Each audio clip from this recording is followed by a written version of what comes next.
हरे कृष्ण। ओम अज्ञानतिमिरन्धस्य ज्ञानाञ्जनशलाकया चक्षुरुन्मिलितं येन तस्मै श्रीगुरवे नमः। नमो विष्णुपादाय कृष्णपृष्ठाय भूतले श्रीमते भक्तिवेदान्त स्वामीति नामिने।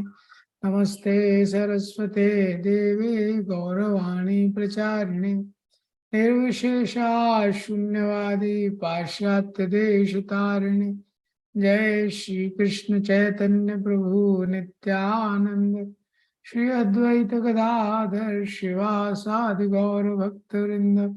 हरे कृष्णा कृष्णा कृष्णा हरे हरे, हरे राम राम राम हरे हरे। हरे कृष्ण। हम लोग पढ़ रहे हैं भगवद गीता दूसरा अध्याय। इस अध्याय का एक्रोनिम है गीता।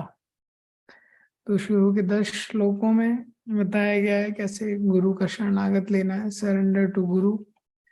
और गुरु सबसे पहला ज्ञान देते हैं आइडेंटिटी का, आई फॉर आइडेंटिटी, कि हम ये शरीर नहीं है, हम आत्मा है। तो 11 से लेकर 30 तक भगवान ने यहाँ पे एनालिसिस किया गया है कैसे हम लोग शरीर नहीं है, हम आत्मा है, आत्मा का क्या स्वरूप है। और टी है टू टाइप्स ऑफ धर्म, क्योंकि ये दो चीजें हैं, एक शरीर और एक आत्मा। तो शरीर का धर्म जिसको स्वधर्म बोलते हैं, और आत्मा का धर्म जिसको सनातन धर्म बोलते हैं। और ए फॉर आत्माराम, ये दोनों धर्मों का जो सम्यक रूप से पालन करता है तो उसकी जो चेतना है भगवान में फिक्स हो जाती है, स्थित प्रज्ञ हो जाता है वो। जो तीसरा सेक्शन है जिसको हम देख रहे थे, उसका पहला पार्ट हमने देखा था 2.31 से 38, जिसमें स्वधर्म का वर्णन किया गया है। भगवान अर्जुन को बता रहे हैं कि तुम क्षत्रिय के कर्तव्य का पालन करो, और जो तुम्हारा आर्गुमेंट था कि मैं एंजॉय नहीं कर पाऊंगा, एक्चुअली तुमको इसी तरीके से एंजॉयमेंट मिलेगा। तो अर्जुन को जो ऐसी परिस्थिति दिख रही है, जो हार ही हार अर्जुन को दिख रही थी, भगवान ने उसी परिस्थिति को इस प्रकार से अर्जुन को प्रस्तुत किया। भगवान ने बोला इसमें जीत ही जीत है, जिसमें तुमको हार हार लग रही है। सो 2.31 से 37 में भगवान ने इसको एक्सप्लेन किया। फिर हमने देखा 38 में भगवान ने ट्रैक थोड़ा चेंज कर दिया। 38 वर्ष में 37 तक भगवान ने बोला था जीतोगे तो स्वर्ग मिलेगा, हारोगे तो राज्य मिलेगा। तो भगवान प्रॉफिट लॉस का कैलकुलेशन अर्जुन को करा रहे थे। लेकिन 2.38 में भगवान बोलते हैं सुखे दुखे समय कृत्वा लाभा लाभो जया जयो। सुख हो चाहे दुख हो, लाभ हो चाहे हानि हो, तुमको सम रहना। एकदम से भगवान ने ट्रैक चेंज कर दिया। ऐसा ट्रैक क्यों चेंज किया, तो 2.39 में भगवान बताते हैं वो ट्रैक इसीलिए चेंज किया क्योंकि भगवान अभी तक कर्मकांड के आधार पे अर्जुन को इंस्पायर कर रहे थे, और 2.38 से भगवान अभी निष्काम कर्म योग बताने वाले हैं।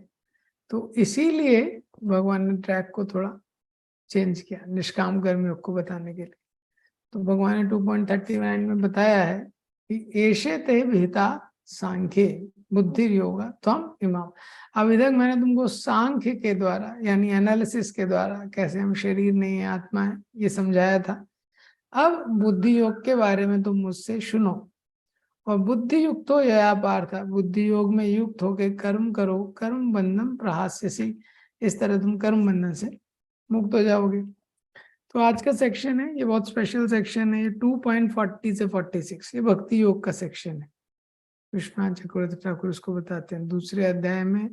ये जो बुद्धि योग शब्द है ये निष्काम कर्म योग के लिए भी यूज हुआ है और भक्ति योग के लिए भी यूज हुआ है। तो ये हमको आचार्य बताते हैं। तो शब्द एक ही है लेकिन उसका अलग अलग उपयोग किया गया है। तो विश्वनाथ चक्रवर्ती ठाकुर कमेंट्री में लिखते हैं कि 2.40 से 46 ये भक्ति योग के लिए है। तो 2.40 से 46 इसको रिसाइट करेंगे।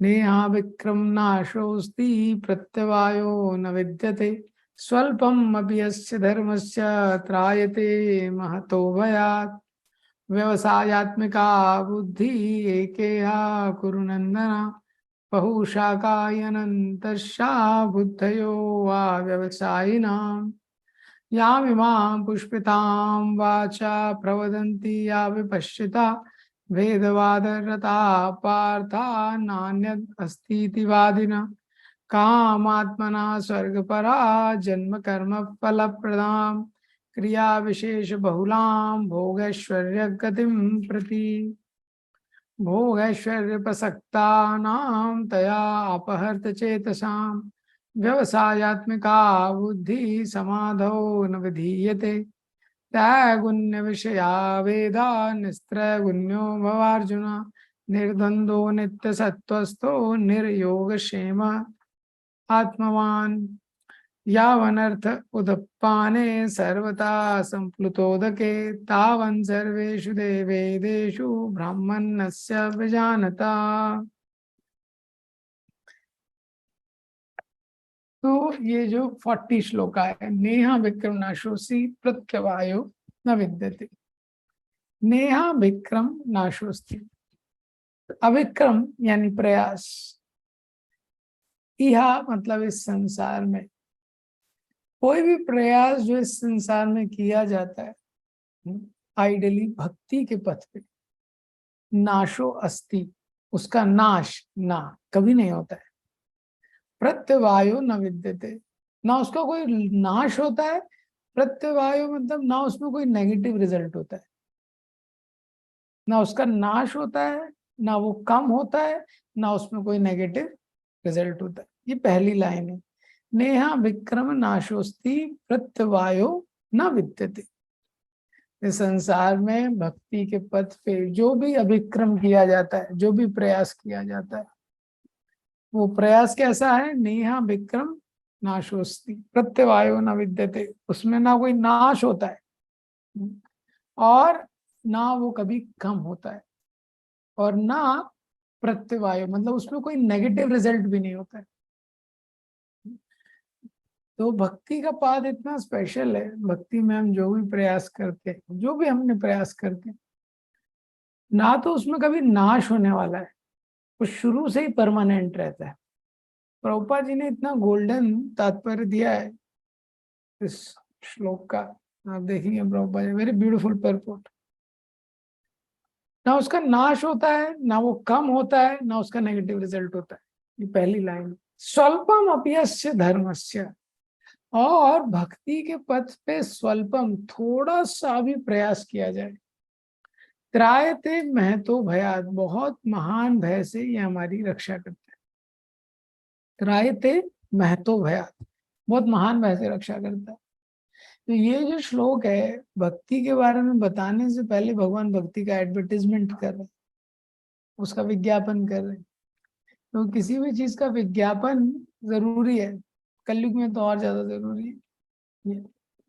तो भगवान यहाँ पे बता रहे हैं भक्ति की क्या विशेषता है। ये जो भक्ति का पथ है ये कितना विशेष है, और भक्ति के पथ को डिस्टिंक्ट कर रहे हैं बाकी सारे पथों से।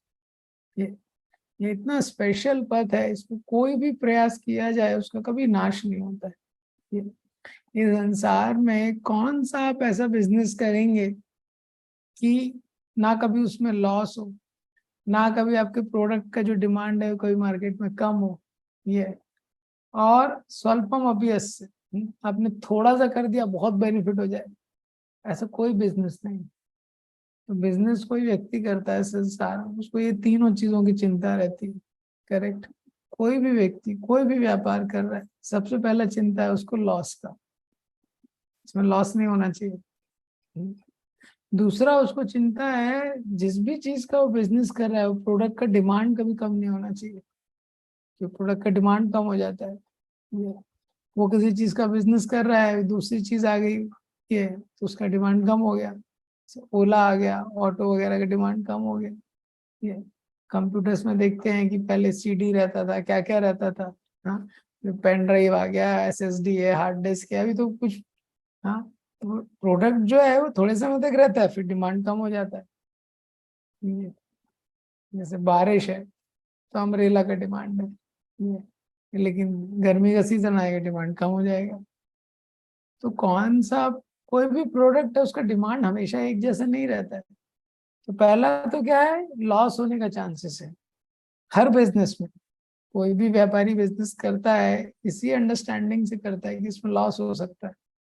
दूसरा, डिमांड हमेशा एक जैसा नहीं रहता, डिमांड भी कम होता है। तीसरा, बहुत प्रयास करने के बाद, बहुत प्रयास करने पड़ते हैं। आप देखेंगे बहुत रिच लोग भी जो हैं, हाँ, वो भी बहुत मेहनत करते हैं। जैसे मुकेश अंबानी है, अनिल अंबानी है। मुकेश अंबानी शायद वर्ल्ड के टॉप 20 रिचेस्ट में आता है। हाँ, और धीरू भाई अंबानी का ऑलरेडी इतना प्रॉपर्टी था। तो एक में व्यक्ति बोल सकते हैं ऑलरेडी पिताजी का इतना प्रॉपर्टी है, कुछ करने की जरूरत नहीं। लेकिन आप देखो बहुत मेहनत करना पड़ता है इनको। हाँ, साधारण व्यक्ति से ज्यादा ही मेहनत करते हैं ये लोग, जो है केवल उसको मेंटेन करने के लिए। ऑलरेडी है उनके पास, उसको मेंटेन करने के लिए इतना मेहनत है। भक्ति का पद भगवान बता रहे हैं स्वल्पम अपि, इसमें कोई तो नाश नहीं है, कभी कम नहीं होगा। और थोड़ा सा भी, स्वल्पम अभ्यस्य धर्मस्य, थोड़ा सा भी इसमें प्रयास किया जाएगा, बड़े महान भय से हमारी रक्षा करता है। कि महान भय क्या है इसको भी देखेंगे हम। तो ये भक्ति की स्पेशलिटी।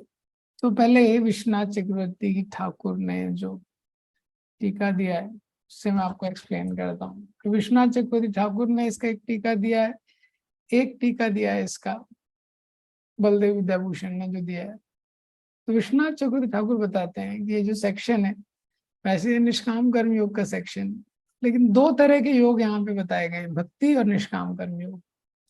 तो भक्ति और निष्काम कर्म योग लोग ज्यादातर समान ही समझते हैं। तो ये सेशन में बहुत एक इम्पॉर्टेंट कॉन्सेप्ट है, इसको ध्यान से सुनिएगा, क्योंकि प्रैक्टिकल लाइफ के लिए ये कॉन्सेप्ट बहुत महत्वपूर्ण है। यहाँ पहली बार भगवान भक्ति के कॉन्सेप्ट को लॉन्च कर रहे हैं। तो निष्काम कर्म योग क्या है कि शास्त्रों में निहित जो कर्तव्य व्यक्ति के लिए बताए गए हैं उनको वो करता है और भगवान को अर्पण करता है, और उसको अपने लिए कोई इच्छा नहीं है। ठीक है, prescribe duties which are offered to the Lord without personal desire, ये है निष्काम कर्म योग। जो उसके लिए निहित कर्तव्य है भगवान को अर्पण करता है और खुद के लिए कोई इंद्रिय तृप्ति की इच्छा नहीं, ये निष्काम कर्म योग है। ठीक है, ये 2.47 से स्टार्ट होता है, कर्मण्यवादी का रास्ते से। इससे पहले का ये जो श्लोक है 2.40 से 45, ये क्या है, भक्ति योग की सेक्शन है।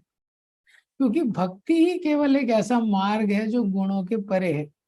तो 2.45 श्लोक में भगवान अर्जुन को बोलते हैं, त्रैगुण्य विषया वेदा निस्त्रैगुण्य भवार्जुना। तीनों गुणों, ये जो विषय में है, तीनों गुणों से निस्त्रैगुण्य, तुम तीनों गुणों के परे अर्जुन जाओ। निस्त्रैगुण्य भवार्जुना निर्द्वंद नित्य सत्यस्तु निर्योग क्षेम वहां में।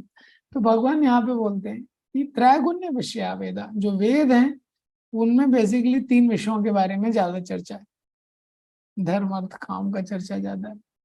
तुम इनसे परे जाओ, तीनों मोड्स जो हैं उनके तुम परे जाओ। तो तीनों मोड्स के बियॉन्ड केवल भक्ति योग है। इसीलिए जो सेक्शन है विश्वनाथ चक्रवर्ती ठाकुर बोलते हैं भक्ति योग में, तो जो ज्ञान है, ज्ञान भी सत्वगुण में रहता है, सत्व का मिश्रण रहता है। और जहां भी कर्म हो रहा है तो उसमें रजस का मिश्रण रहता है। तो निष्काम कर्म योग जो है, तो अब देखिए कितने स्तर रहते हैं। सबसे नीचे का स्तर है, व्यक्ति संसार में भोग करता है, किसी चीज की परवाह नहीं करता है, तो वो मनुष्य नहीं है, शास्त्रों के अकॉर्डिंग वो पशु है। उसको कुछ मतलब नहीं है क्या करना है, बस एंजॉय करना है उसको। क्या खा रहा है, क्या सो रहा है, क्या कर रहा है, उसको कुछ मतलब नहीं है। तो भोजन करेगा, भगवान को भोग लगा के नहीं करेगा, ये किसी भी नियमों का पालन नहीं करेगा, ये केवल इंद्रियों का भोग। अघायुर इंद्रिया रामो वृथा पार्थ से जीवित। भगवान बोलते हैं अरे वो जीवित ही क्यों है, ऐसे व्यक्ति को जीवित ही नहीं रहना चाहिए। शायद भागवत गीता में लिखा है क्यों नहीं जीवित रहना चाहिए, वो जितना दिन जीवित रहेगा वो गलत रिएक्शन इकट्ठा करता रहेगा। जितना दिन जीवित रहेगा उतनी दुर्गति होने वाली उसके आगे। क्यों? वो इंद्रिय भोग कर रहा है, कुछ मतलब नहीं है शास्त्र में क्या लिखा है, किसको पता है, कि खा रहा है, पी रहा है, सो रहा है, कुछ मतलब नहीं। भगवान बोले वृथा पार्थ से जीव, व्यर्थ में जीवित है वो, क्योंकि हर सांस के साथ पाप को इकट्ठा कर रहा है। ये इसके ऊपर का स्तर है कर्म कांड का स्तर। तो जो कर्म कांड का स्तर है, ये स्तर क्या है, व्यक्ति भोग करना चाहता है लेकिन वो भोग अपने मन माने ढंग से नहीं करता है, जो शास्त्रों में दिया हुआ है उसी तरीके से करता है। तो वेदों में पद्धति है, अगर आपको एंजॉय भी करना है तो वेदों में दिया है कैसे आप धर्म अर्थ काम, धर्म का पालन कीजिए, उससे अर्थ आएगा, तो उससे आप एंजॉय कर सकते हैं। वो कर्म कांड है। तो लोग अलग अलग पूजा करते हैं, यज्ञों का अनुष्ठान करते हैं, वो भगवान में कोई भक्ति नहीं है उनकी, एंजॉय करना चाहते हैं बेसिकली। हाँ, उनके जीवन का एक सूत्रीय कार्यक्रम है हमको एंजॉय करना है, लेकिन वो क्या है कि भगवान को इन्वॉल्व कर लेते हैं उसमें। उनको है कि चलो वेदों के तरीके से करते हैं, तो ये उससे बेटर स्तर है। तो ये जो व्यक्ति है, इसको अपने पुण्य पाप का कर्म भोगना पड़ेगा। तो पुण्य कर्म करेगा तो ऊपर के लोकों में जाएगा, स्वर्ग आदि लोकों में। पाप कर्म करेगा तो उसका भी भोगना पड़ेगा। और पुण्य और पाप एक दूसरे को काटते नहीं। ऐसा नहीं है कि पुण्य हो गया पाप कट जाएगा, नहीं, ऐसा नहीं होता। पुण्य और पाप एक दूसरे को कैंसल आउट नहीं करते हैं, दोनों को इंडिविजुअली भोगना पड़ता है। अब इसके ऊपर का जो स्तर है वो स्तर है सकाम कर्मयोग का। तो सकाम कर्मयोग में क्या होता है, व्यक्ति कर्म कर रहा है, जो शास्त्रों में दिया वही कर्म कर रहा है, लेकिन उसको समझ में आता है ये मैं अपने भोग के लिए, उसको फ्रस्ट्रेट हो जाता है, वो एग्जॉस्ट हो जाता है। एक समय पे उसको समझ में आता है कि भोग में संतुष्टि नहीं है, कुछ परसेंटेज भगवान को ऑफर करने लगता है। जो भी उसका प्रॉफिट है, मनी है, अर्निंग है, 10%, 20%, 30%, ऐसा कुछ तो भगवान को ऑफर करने लगता है। ये उसके ऊपर का स्तर है सकाम कर्मयोग। हाँ, अपने प्रॉफिट में, अपने जीवन में, अपने बिजनेस में, अपने लाइफ में भगवान को पार्टनर बना लेता है। इसके ऊपर का स्तर है निष्काम कर्मयोग, जो ये सेक्शन है निष्काम कर्मयोग 2.47 ऑनवर्ड्स। निष्काम कर्मयोग क्या है, वो जो भी कर्म कर्म वो करता है, जो उसका स्वभाव है उसके अनुसार वो कर्म करता है ये, लेकिन अपने लिए वो कुछ भी फल नहीं रखता। मतलब जितना केवल जीवन निर्वाह के लिए चाहिए, परिवार के भरण पोषण के लिए जितना चाहिए, निर्वाह के लिए चाहिए, दैट्स इट। बाकी सब कुछ भगवान के लिए, इंद्रिय तृप्ति के लिए कुछ नहीं, सब कुछ भगवान के लिए। ये निष्काम कर्म योग का स्तर है, बहुत ऊंचा स्तर है। जब निष्काम कर्म कोई करता है तब उसके हृदय में ज्ञान की उत्पत्ति होती है। ज्ञान क्या है, मैं शरीर नहीं हूं, मैं आत्मा हूं, तब उसका साक्षात्कार होता है। कितना भी पढ़ने से, कितना भी सुनने से उसका साक्षात्कार होना संभव नहीं है। तो सब कुछ भगवान के लिए कर रहे हैं, निष्काम कर्म योग। सन्यासी का ये लेवल होता है, छोटा लेवल नहीं है, बहुत बड़ा लेवल है। हाँ, साधारण लेवल नहीं है। तो जितना केवल जीवन में भरण पोषण के लिए चाहिए उतना रखता है, बाकी सब कुछ भगवान के लिए। हाँ, उसमें तो कौन फिट होगा। अभी इसका ज्यादा डिस्क्रिप्शन सुनेंगे उसमें टेंशन हो जाएगा लोगों में। ये अभी लोग कितना सिक्योरिटी का टेंशन है, इतना बैंक में पैसा जमा करके रखा है, इतना इंश्योरेंस है, ये सब है। करेक्ट। ये इतनी चीजों पर सिक्योरिटी है। भगवान के लिए व्यक्ति कितना अर्पण कर पाता है, कितना समय, काया वाचा मनसा, कितना समय अर्पण कर पाता है, कितना चेतना अर्पण कर पाता है, कितना सेवा कर पाता है, कितने रिसोर्सेज अर्पण कर पाता है, क्वेश्चन मार्क। और निष्काम कर्म योग से ऊपर है भक्ति योग। अभी निष्काम कर्म योग होता है, उससे ज्ञान उत्पन्न होता है, ज्ञान योग, अष्टांग योग। ऊपर है भक्ति योग। भक्ति योग बहुत स्पेशल। निष्काम कर्म योग और भक्ति योग में अंतर है। नारद मुनि ये श्लोक उद्धृत करते हैं, 1:5 भागवतम में देख सकते हैं। नैष्कर्म्यमपि अच्युत भाववर्जितम् नाशोभते ज्ञानमलं निरञ्जनम् कुतः पुनः शाश्वत भद्रमीश्वरे।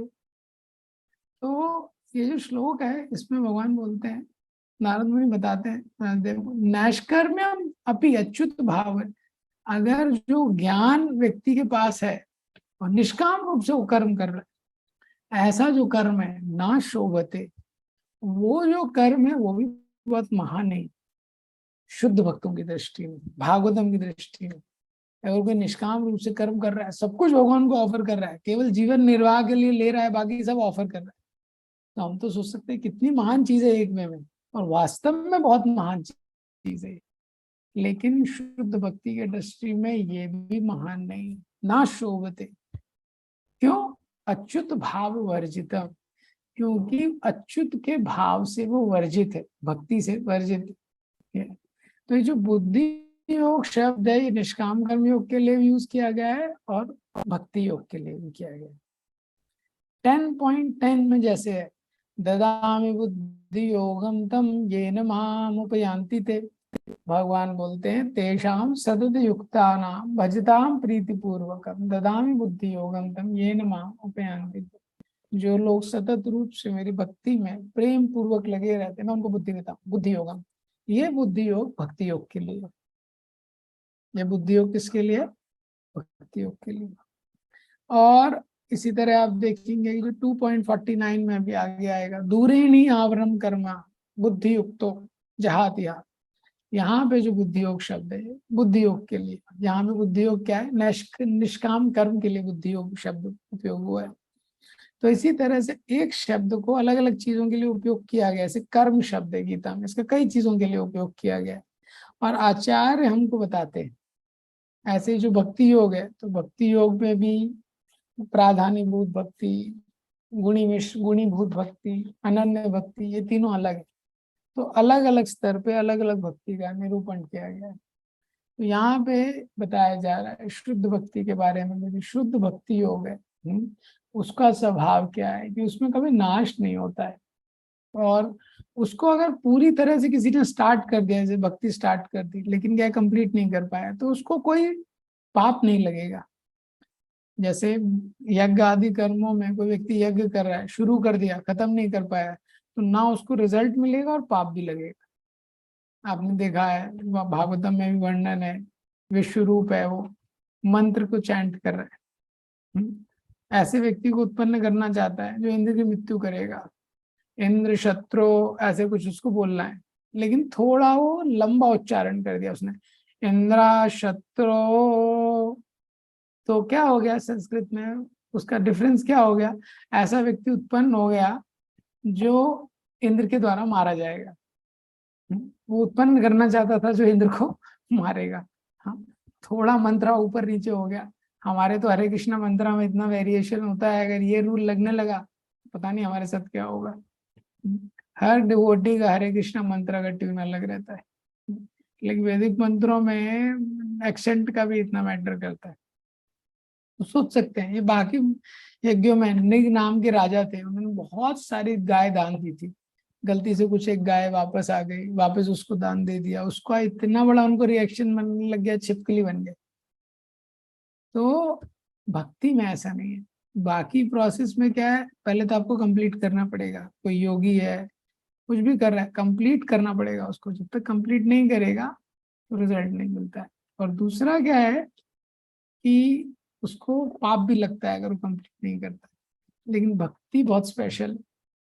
प्रभुपाद जी एक और विश्वनाथ चक्रवर्ती ठाकुर एक श्लोक कोट करते हैं 6.16.44।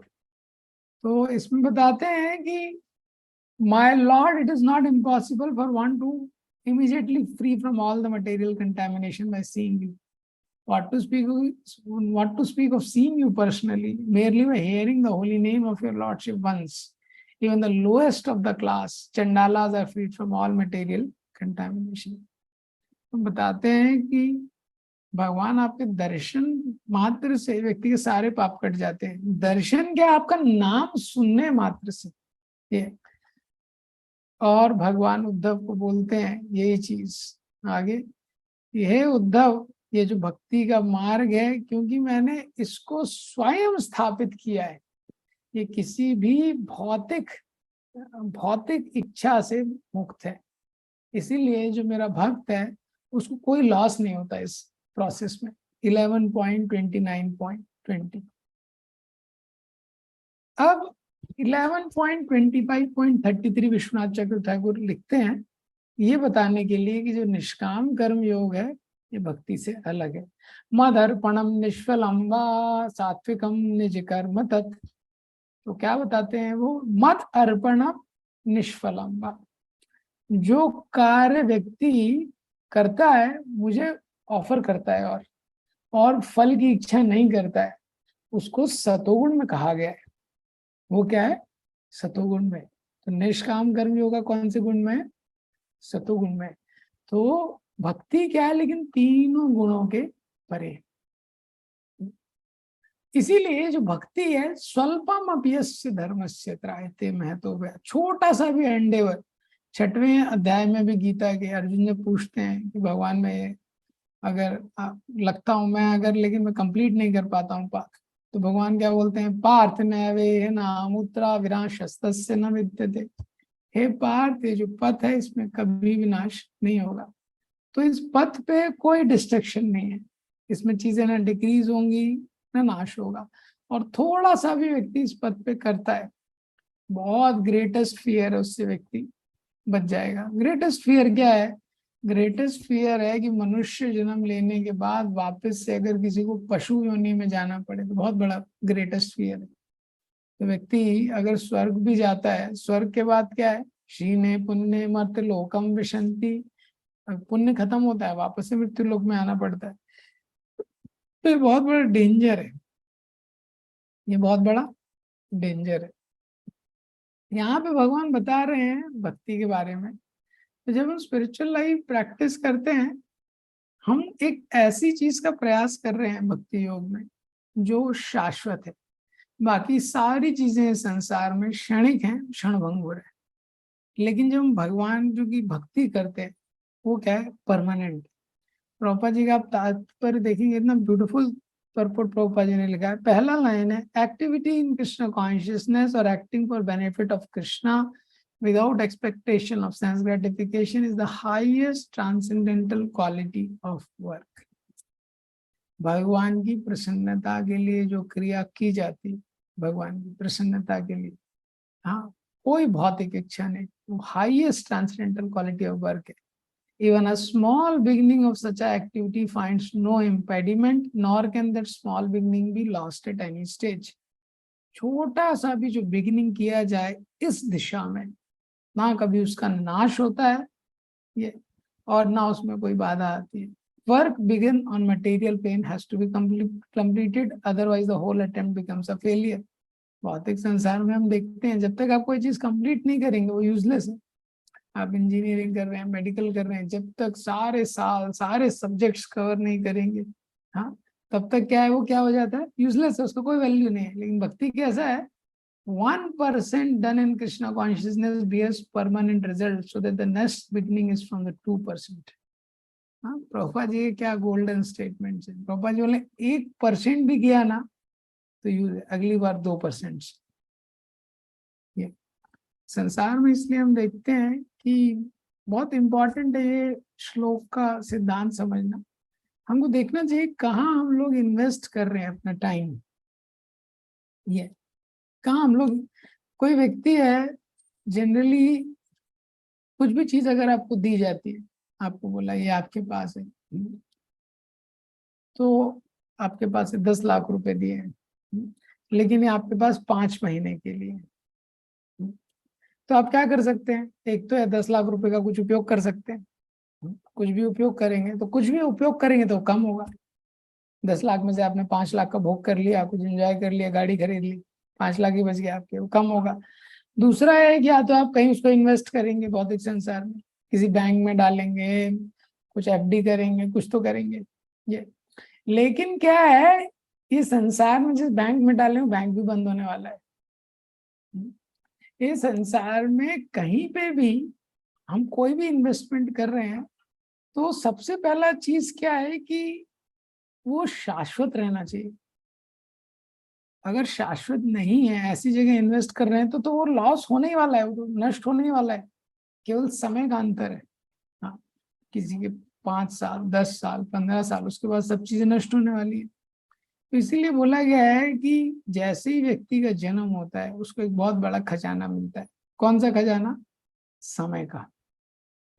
जैसे ही मनुष्य शरीर में जीव आता है, उसको एक बहुत बड़ा ट्रेजर मिलता है समय का, जब तक उसका जीवन है 50 साल का, 60 साल का। और यही सबसे मूल्यवान चीज हर व्यक्ति के पास है, जन्म और मृत्यु के बीच का जो समय है।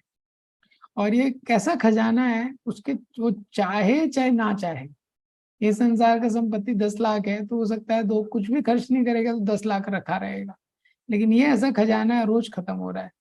आयुर्हर्ति वया पुंसा उद्यन्नस्तो चयन्नसु, सूर्य का उदय होता है और अस्त होता है, ये खजाना कम होते रहता है।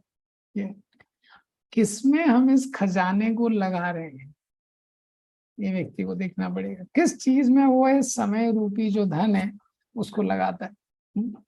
उसको एक ऐसी चीजों में उसको लगाना चाहिए कि शाश्वत उसका रिजल्ट हो, और यही भगवान इस श्लोक में बता रहे हैं, इसको यहाँ लगाओ। क्योंकि अगर भक्ति में इसको लगाओगे तो क्या होगा, शाश्वत रिजल्ट देगा। और कहीं भी तुमने लगाया तो प्रॉब्लम क्या है, पहले तो लॉस। कहीं भी हम समय लगाते हैं संसार में, जिम्मेदारियों के लिए, बहुत सारी चीजों के लिए कहीं ना कहीं समय लगाना पड़ता है, लेकिन उसमें लॉस श्योर है।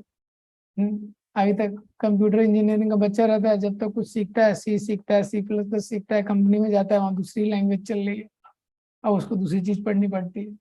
करेक्ट। हम में से बहुत सारे लोग आप रिफ्लेक्ट कर सकते हैं, हमने जो पढ़ाई की है और जिस कैरियर में हम है उसका क्या रिलेशन है। कई बार क्या कुछ रिलेशन नहीं रहता। जो पढ़ाई किया उसका कुछ यूज नहीं है जिस कैरियर में, ये और इतना समय कैसे नष्ट हो जाता। लेकिन भक्ति के लिए समय डालने के लिए हम लोग बहुत वो सोचते हैं कि कितना टाइम देना चाहिए, ज्यादा भक्ति नहीं होनी चाहिए, ज्यादातर व्यक्ति के माइंड में ये रहता है। तो ये बेस्ट इन्वेस्टमेंट ऑफ टाइम है। बेस्ट इन्वेस्टमेंट का टाइम कहाँ पे हो सकता है, एक ऐसी चीज के लिए जो हमेशा रहेगी। तो इसीलिए जो हमारा कॉन्शियसनेस है, ये हमारा जो कॉन्शियसनेस है ये इम्पोर्टेंट है। ये कॉन्शियसनेस कहाँ अटैच हो रहा है, अगर इस कॉन्शियसनेस, इस चेतना का निवेश हमने भक्ति की क्रियाओं में लगा दिया, 1% भी जो हमारा भगवान कृष्ण के प्रति आकर्षण रहेगा वो फिक्स रहेगा। अगले जन्म में स्टार्ट करेंगे वहां से शुरू होगा। भक्ति इतनी स्पेशल है, इसलिए आप देखेंगे कुछ लोग, जैसे आप राधानाथ महाराज का बुक पढ़ेंगे, जर्नी होम, गौर गोविंद महाराज का जीवनी है, गुड फॉर्च्यून अराइजेस, भक्ति चारू महाराज का है ओशन ऑफ मर्सी, भक्ति तीर्थ महाराज का है ब्लैक लोटस। ये सारे लोगों का जीवन देखेंगे, साधारण जीवन नहीं था, और शुरू से ही एक ऐसा आकर्षण इनको कृष्ण के प्रति था। हाँ, मतलब काफी कुछ ऑलरेडी ये कंप्लीट करके आए। तो इसीलिए हमको बहुत ध्यान से लाइफ में प्रायोरिटाइज करना चाहिए, यही इस श्लोक में बताया गया। भक्ति इतना स्पेशल एंडेवर है, इसमें ना लॉस है, ना डिस्ट्रक्शन है, और ना कोई फियर है। क्योंकि क्या है ना, इसमें कोई नेगेटिव चीज है नहीं। तो क्या व्यक्ति प्रायोरिटी सेट कर रहा है, कहीं भी हम लोग जाते हैं, कभी यात्रा में जाते हैं, घूमने जाते हैं, सूटकेस पैक करते हैं, तो सूटकेस पैक करते हैं बड़े ध्यान से पैक करते हैं। क्यों? क्योंकि हमें फ्लाइट में जाना है, लगेज एक लिमिट है, उतना ही ले जा सकते हैं। तो ऐसा नहीं कि सब भर लिया। अब जैसे किसी को ट्रेन में जनरल में जा रहा है तो वो लोग वह बोरी भर लेंगे, सब कुछ भर लेंगे। करेक्ट। अभी लेकिन आपको अगर फ्लाइट में जाना है तो आप बड़ा सोच के देखेंगे क्या क्या भरना है, क्या करना है। तो फिर आपने सूटकेस भरा, देखा कुछ अननेसेसरी थिंग्स हैं, तो फिर आप उसको निकाल लेंगे। इस तरीके से। तो इसी तरह से हमारा जो समय है, ये जो जीवन की यात्रा है, वो बहुत सीमित समय हमारे पास है। जैसे हम सूटकेस को फ्लाइट में जाते समय सूटकेस में जो महत्वपूर्ण चीज है उसको ही डालते हैं, इसी तरह हमारा जो समय है सुबह से लेकर शाम तक, उसमें हमको सही से प्रायोरिटाइज करना चाहिए किस चीज को हम। जब टाइम मैनेजमेंट का सेमिनार लिया जाता है स्टूडेंट्स के लिए, तो आप देखेंगे उसमें 4 क्वाड्रेंट रहते हैं। हाँ, important, urgent, not important, not urgent, ऐसा कुछ रहता है ना। तो इसमें क्या है, एक क्वाड्रेंट रहता है वो अर्जेंट एंड नॉट इम्पॉर्टेंट। तो ज्यादातर लोगों का जीवन आप देखेंगे इससे भरा हुआ है। ज्यादातर समय हम किसमें व्यतीत करते हैं, लगता है तो अर्जेंट है, वो ज्यादातर चीजें इंपॉर्टेंट नहीं है, अर्जेंट एंड नॉट इम्पॉर्टेंट। जब टाइम मैनेजमेंट का सेमिनार देते हैं तो जनरली बताया जाता है कि भाई, हाँ, एक है इम्पोर्टेंट एंड अर्जेंट, तो वो तो क्राइसिस है। इम्पोर्टेंट एंड अर्जेंट, घर में सिलेंडर खत्म हो गया, अभी गैस में सब्जी रखी हुई है, वो तो लाना ही पड़ेगा, उसमें कुछ नहीं कर सकते। इम्पोर्टेंट एंड अर्जेंट हो गया। दूसरा क्वाड्रेंट है इम्पोर्टेंट बट नॉट अर्जेंट। और टाइम मैनेजमेंट के सेमिनार में बताया जाता है कि भाई यहाँ पे ध्यान दो, क्योंकि इम्पोर्टेंट पे नॉन अर्जेंट में क्या आता है, ट्रेनिंग इसमें आता है, लर्निंग इसमें आता है। इस क्वाड्रेंट पे आप ध्यान दो, क्योंकि इम्पोर्टेंट और नॉट अर्जेंट है, नॉट अर्जेंट है लेकिन ये इम्पोर्टेंट है। और अगर आप इसको नहीं करोगे एक समय पे अर्जेंट इम्पोर्टेंट हो जाएगा। और यही जो क्वाड्रेंट है ये ग्रोथ का क्वाड्रेंट है।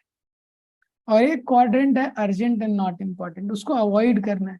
लेकिन ज्यादातर हम अपने दिन का प्लानिंग नहीं करते, प्रायोरिटी नहीं करते। देखिए समय रूपी जो हमारे पास फाइनाइट रिसोर्स है वो एकदम लॉस्ट हो जाता है। इसीलिए यहाँ पे बताया जा रहा है कि त्रायते महतो भयात स्वल्पम अपयस्य धर्मस्य।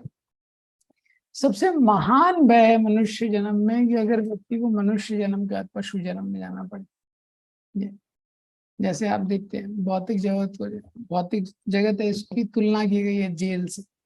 जेल में कोई कैदी जाता है उसको कितना कष्ट होता है, कितना कष्ट होता है। हाँ, और अंत में फिक्स है कि उसको मृत्यु दंड मिलने वाला है। ऐसा भौतिक जगत है, हर व्यक्ति को इतना कष्ट है और कष्ट के एंड में डेथ भी फिक्स है, उसमें डाउट नहीं है। तो ऐसे भौतिक जगत में जब हम लोग आ गए, तो क्यों आ गए हम लोग इस भौतिक जगत में? क्योंकि हम भोग करना चाहते थे। यही जो भौतिक वस्तु हैं इनका भोग करने की इच्छा हमको यहाँ पे लेके आई है। और अब जेल के अंदर आने के बाद भी हम लोग सेम रूटीन बनाए हुए हैं। इसी चीज के कारण हम लोग यहाँ पे आए, भौतिक भौतिक चीजों का भोग करना चाहते थे, और यहाँ आके भी यही कर रहे हैं। और इसकी योजना बनाई जा रही है, कैसे आहार निद्रा भय मैथुन को और अच्छे तरीके से कैसे किया जाए। ये तो जो मनुष्य जन्म है, मनुष्य जन्म में उसको चाबी मिल जाती है जेल से बाहर कैसे निकलना। मनुष्य जन्म ही एक ऐसा योनि है जिसमें उसको चाबी मिल गई है इससे कैसे निकलना है बाहर। अब मनुष्य जन्म मिलने के बाद भी अगर वो वही कर रहा है, बहुत दुर्भाग्य है उसके जीवन का, बहुत बड़ा दुर्भाग्य। तो इसीलिए बताया गया महतो भयात, महान भय, सबसे बड़ा भय है कि मनुष्य जन्म मिलने पे उसको चाबी मिल गई। सपोज कोई जेल में इतने सालों से जेल में इतना दुख भोग रहा है और मृत्यु दंड उसके लिए निश्चित है, उसको जेल से निकलने का चाबी मिल गया लेकिन उसने चाबी खो दिया, तो कितना बड़ा मूर्खता है। इसी तरह से मनुष्य जन्म क्या है, यहाँ से निकलने का चाबी है संसार से। लेकिन मनुष्य जन्म मिलने के बाद भी अगर भक्ति की क्रियाओं को व्यक्ति नहीं करता है तो यही उसके लिए सबसे बड़ा लॉस है, सबसे बड़ा लॉस। तो ये जो 2.40 श्लोक है ये हमको अर्ज कर रहा है, प्रभुपाद जी प्रार्थना कर रहे हैं अपने तात्पर्य के द्वारा कि आप भक्ति में इन्वेस्टमेंट करो। देखिए 2.40 में प्रभुपाद जी ने ये श्लोक लिखा है, त्यक्त्वा स्वधर्मम चरणाम्बुजम अरे भजनम अपक्को तपते ततो यदि। स्वधर्म को छोड़ के अगर कोई व्यक्ति, सपोज जो भी उसका सधर्म है, ब्राह्मण है, क्षत्रिय है, वैश्य है, शूद्र है, जोश में आके चरणाम्बुजम हरे, भगवान हरि के चरणों का आश्रय लेता है, भजनम अपक्को, लेकिन भजन में वो अभी परिपक्व नहीं है, अपक्व है, इमैच्योर है, पते तत्व है, और उसका पतन हो जाता है। क्या बोल रहे हैं श्रीमद् भागवत, यत्र क्वा अभद्रम, तो उसमें क्या दोष है? उसमें कोई दोष नहीं है, एटलीस्ट उसने भगवान के चरण का आश्रय लिया, जितने समय भी भक्ति किया। और दूसरा व्यक्ति है वो स्वधर्म का पालन कर रहा है, ब्राह्मण क्षत्रिय वैश्य शूद्र जिस वर्ण में सबका पालन कर रहा है, हाँ, लेकिन भजना भगवान का शरण नहीं लिया है उसने। वो वार था आप तो भजतम स्वधर्म था, तो बोल रहे हैं उसको क्या प्राप्त हो गया? अपने धर्म का पालन कर रहा है, ब्राह्मण क्षत्रिय वैश्य शूद्र का, लेकिन भगवान का उसने शरण नहीं लिया, तो वो व्यक्ति को क्या प्राप्त हो गया? तो निष्काम कर्म योग और भक्ति योग में देखिए क्या अंतर, ये इंपॉर्टेंट सिद्धांत है हमको समझने के लिए कि निष्काम कर्म योग और भक्ति योग में क्या अंतर है। तो जो निष्काम कर्म योग है और भक्ति योग में अंतर क्या है? निष्काम कर्म योग में व्यक्ति वही करता है जो करना चाहता है, फिर भगवान को अर्पण करता है। 9.27 यद करोषि यद अश्नासी यद जुहोषि ददासी यद तपस्यसि कौन्तेय तत्कुरुष मदर्पणम्। जो तुम करते हो, जो तपस्या करते हो, जो भी अर्पण करते हो, जो देते हो, वो मुझे अर्पण करो। ये है निष्काम कर्म योग। ये भी बहुत उच्च स्थिति है। लेकिन भक्ति योग क्या है? 9.26 पत्रम पुष्पम फलम तोयम यो मे भक्त्या प्रयच्छति तदहम भक्ति उपहर्तम अश्नामि प्रयतात्मना। जो भी भक्त मुझे अर्पण करता है, चाहे पत्र है चाहे पुष्प है, लेकिन भक्ति के साथ करता है। यहाँ भक्ति पहले है, अर्पित करना बाद में है। देखिए अंतर क्या है? निष्काम कर्म योग में व्यक्ति कर्म की क्रिया से आसक्त है, लेकिन फल सब भगवान को देता है। भक्ति योग में वो क्रिया से भी आसक्त नहीं है, वो वही करता है जो, तो निष्काम कर्म योग में पहले कर्म करता है फिर ऑफर करता है। भक्ति योग में पहले ऑफर करता है फिर कर्म। मतलब भक्ति योग में भगवान को प्रसन्न करने की जो इच्छा है वो प्रबल है, और भगवान को जो प्रसन्न करेगा वो क्रिया वो करता है। निष्काम कर्म योग में क्रिया प्रबल है। अब उसको लग रहा है कि गो सेवा से ही उद्धार होगा, तो उसकी पर्सनल डिजायर है कि गो सेवा करना है। अब लेकिन वो भगवान को अर्पण करता है। उसको लगता है कि अगर मैं ये करूंगा, जो भी उसकी माइंड की इच्छा है, बिजनेस कर रहा है, कुछ कर रहा है, लेकिन भगवान को अर्पण कर रहा है पूरा सब कुछ, ये निष्काम कर्म योग। तो ये भी बहुत ऊंची स्थिति है, लेकिन अंतर है दोनों में। क्या है अंतर? भक्ति में वो भगवान की प्रसन्नता इंपॉर्टेंट है, उसके लिए ही सब कुछ करता है। इसीलिए पांडवों के लिए भगवान ने कितना कुछ कर दिया। क्यों किया है? भागवतम में उसका चर्चा है। पार्ष सारथ्य पार्षद सेवन सौख्य दौत्या वीरा सन्ननुगमन तनुवंश। तो इसमें आता है कि भगवान क्या क्या बन गए पांडवों के लिए। पार्षद, सारथ्य सारथी बन गए, सेवक बन गए, सखा बन गए, दूध बन गए। भगवान ने एक ही जीवन में इतने रोल चेंज कर लिए पांडवों की सेवा करने के लिए। इस श्लोक का तात्पर्य पढ़ेंगे, प्रभुपाद जी लिखते हैं, because Pandavas were fully malleable for the wishes of the Lord. जो पांडव थे उनका जीवन भी केवल भगवान की प्रसन्नता के लिए था। इसीलिए जो शुद्ध भक्त है इतना स्पेशल है। उसका थॉट प्रोसेस ये है भगवान को कैसे प्रसन्न करना है, फिर बाकी चीजें ये इतना स्पेशल। देखिए जैसे उदाहरण के लिए एक पिता के दो पुत्र हैं। अब पिताजी वृद्ध हो गए हैं, अब पिताजी बिजनेस देना चाहते हैं अपने पुत्रों को।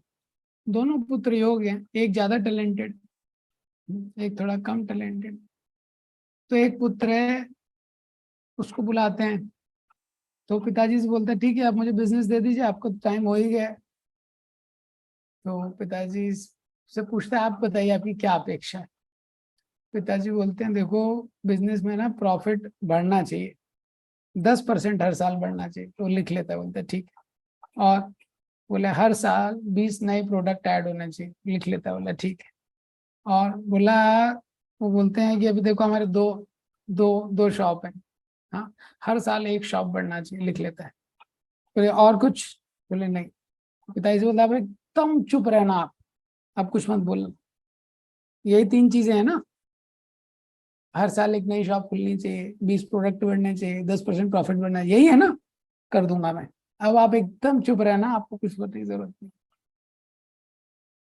एक ये व्यक्ति है, ये जो पुत्र है ये भी सब कुछ पिता को ही लाके देता है, प्रॉफिट पिता को ही लाके दे रहा है, और पिताजी ने जो कंडीशन बोली है उसी के अनुसार करता है।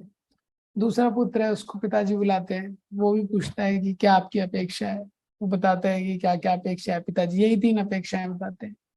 और वो पुत्र बोलता है ठीक है आपके आशीर्वाद से मैं प्रयास करूंगा, लेकिन आप रहिएगा, आप बताइएगा कैसे करना है, क्या करना है, वैसे ही मैं करूंगा। तो अब ये दूसरा पुत्र है कम टैलेंटेड है, पहला वाला ज्यादा टैलेंटेड है, लेकिन पिताजी किससे प्रसन्न होके किसको बिजनेस देंगे? किससे प्रसन्न होके बिजनेस देंगे पिताजी? तो अगर आप इस पे सोचेंगे तो नेचुरली वो दूसरे वाले को देंगे, पहले वाले को नहीं देंगे, हालांकि पहला वाला ज्यादा टैलेंटेड। क्या अंतर है? यही अंतर है निष्काम कर्म योग और भक्ति में। भक्ति में भक्त केवल क्रिया नहीं, वो प्रॉफिट तो दे ही रहा है सब भगवान को, सब भगवान के ही है, वो क्रिया भी वैसे ही करना चाहता है जैसे भगवान चाहते हैं। ये अंतर है।